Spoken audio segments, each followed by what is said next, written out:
மெசியாவுக்குள் நீங்கள் என்ன பண்ணணும்? உயிர்ப்பிக்கப்படணும். 2 ஆதாம் இருந்தாங்க. ஒரு ஆதாம் உங்களுக்கு மரணத்தை தந்து விட்டாரு. அவர் பார்த்தாரு, இந்த பயலால எல்லாருக்குள்ள மரணம் வந்துருச்சு, நான் பிந்தின ஆதாமாக போகிறேன், போய் இவங்களுக்கெல்லாம் என்ன பண்ண போறேன்? உயிர்த்தெழுதலின் ஆவியை கொடுக்க போகிறேன் என்று சொல்லி என் தேவன் உங்களை ஆவியினால் அவர் என்ன பண்ணாரு? பிறக்க வைக்கிறார். அல்லேலூயா.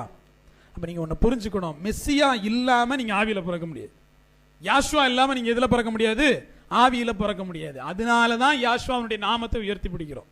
யாஷுவாங்கிற நாமம் ரொம்ப முக்கியமானது.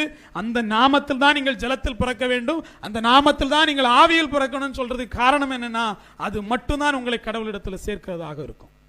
அப்ப இங்க இருக்கக்கூடியவங்க எவ்வளவோ பாவம் செஞ்சிருப்பீங்க. நிறைய பாவம் செஞ்சவங்களுக்கு ஒரு தள்ளுபடி ஆஃபர் மாதிரி முதல்ல என்ன கொடுத்துருப்பாரு? முங்கி எழும்பிட்டேன்னா எல்லா பாவம் போயிரும் சொல்லுவோம். சாகும்போது ஞானஸ்தானம் எடுத்தா நல்லா இருக்குமோ? சாகிறதுக்கு முந்தின நாள் போய் முங்கிட்டோன்னு வைங்களேன், எல்லா பாவமும் போயிடும்.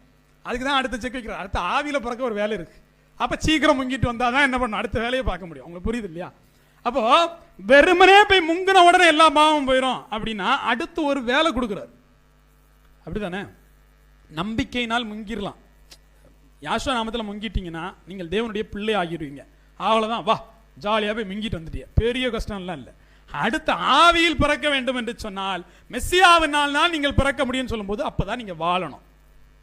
எகிப்திலிருந்து வெளியே வரும்போது ஜாலியா வந்தாங்க, யோப்பா விடுதலப்பா அப்படின்ட்டு. 10 அடி எடுத்து வைக்கல, எங்களை சாவடிக்கவே கொண்டு வந்துட்டாங்க.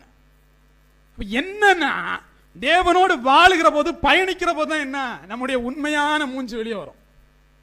என்னதான் இருந்தாலும் அவன் எல்லாம் நல்லா தான் இருக்கான். யாரு? எகிப்தில் இருக்கவனை பார்த்துட்டு அவன் எல்லாம் நல்லா தான் இருக்கான். டேய், நீ கானானுக்கு போகணும்டா, அப்ப நடந்துதான் ஆகணும். அவன் நடக்கவே இல்லை, அவன் நல்லா தான் இருக்கான்.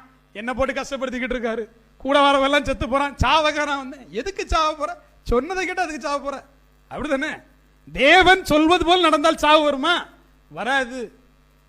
ஆனா என்ன பிரச்சனைனா, தேவன் ஒன்னு சொல்லிட்டாருன்னா அதை தாண்டி எல்லாத்தையும் செய்யறது. ஆதாம் போல அதை மட்டும் செய்ய மாட்டேன். தேவன் ஒன்னே ஒன்று தான் சொன்னார்ல, என்ன வேணாலும் பண்ணு, இதை மட்டும் பண்ணாதேன்னு.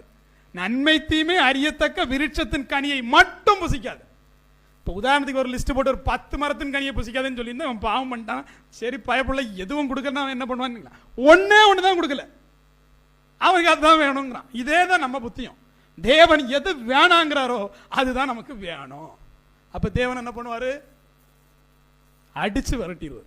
தேவ சமூகத்தை விட்டு அடித்து விரட்டிடுவார். அப்ப நீங்க என்ன புரிஞ்சுக்கணும்னா, தேவ சமூகத்தில் இருப்பவர்கள் நான் மெஸ்ஸியாவின் மூலமாக ஆவியில் பிறக்க வேண்டும். முதல்ல எத்தனை பேர் ஜலத்தில் பிறந்தீங்க? அந்த பிறப்பு உங்களை பரலோக ராஜ்யத்தில் சேர்க்குமானா? இல்ல, தேவனுடைய பிள்ளை ஆக்கி இருக்கு. தேவனுக்கும் உங்களுக்கும் ஒரு உறவை ஏற்படுத்தி இருக்கு. இனி வாழணும்.